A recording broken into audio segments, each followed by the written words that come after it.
Put God first.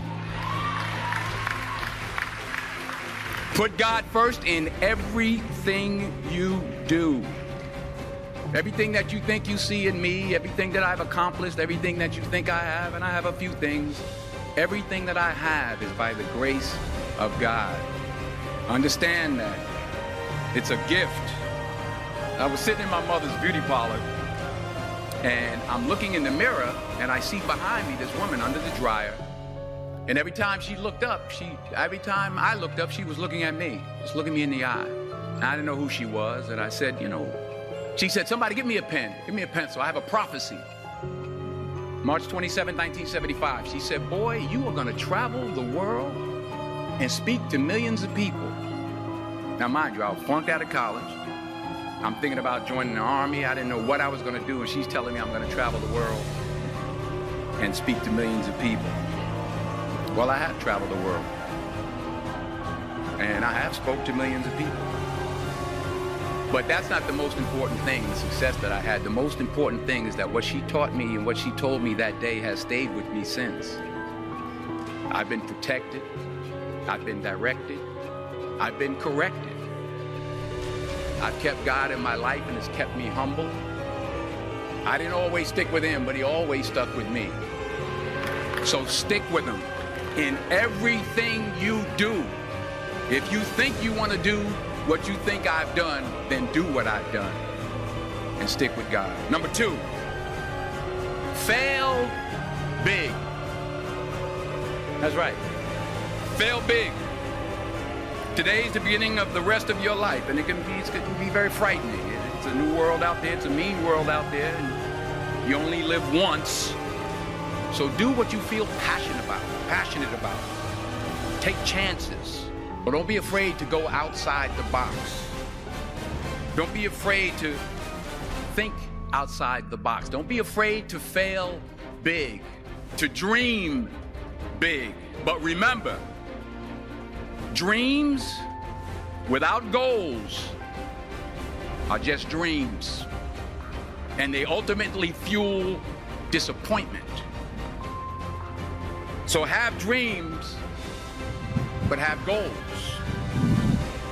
And understand that to achieve these goals, you must apply discipline and consistency. In order to achieve your goals, you must apply discipline, which you have already done, and consistency every day, not just on Tuesday and miss a few days.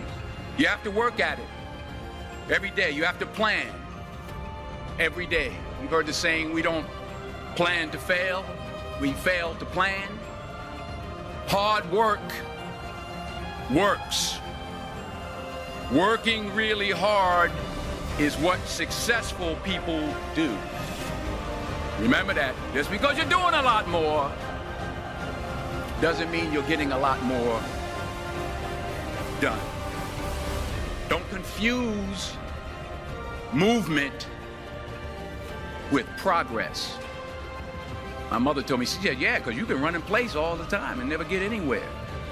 So continue to strive, continue to have goals, continue to progress. You'll never see a U-Haul behind a hearse.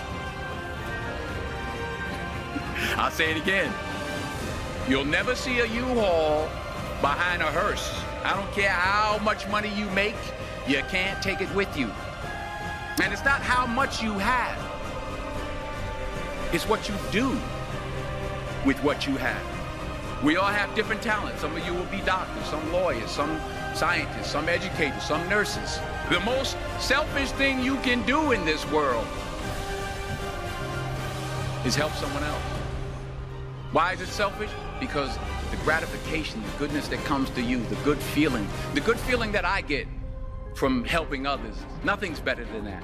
Nothing's better than that. Not jewelry, not big house I have, not the cars, but it's the joy. That's where the joy is, in helping others. That's where the success is, in helping others. Finally, I pray that you put your slippers way under the bed tonight. so that when you wake up in the morning, you have to get on your knees to reach them.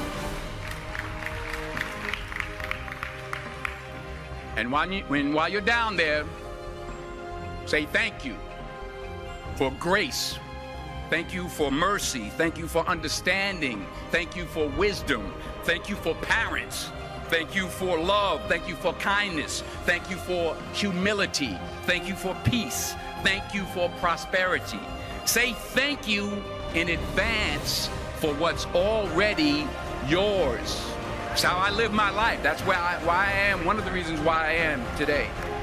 Say thank you in advance for what is already yours. True desire in the heart for anything good is God's proof to you, sent beforehand to indicate that it's yours already.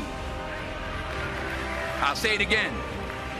True desire in the heart, that itch that you have, whatever it is you want to do, that thing that you want to do to help others and to grow and to make money, that desire, that itch, that's God's proof to you, sent beforehand already to indicate that it's yours. And anything you want good, you can have. So claim it. Work hard to get it. When you get it, reach back.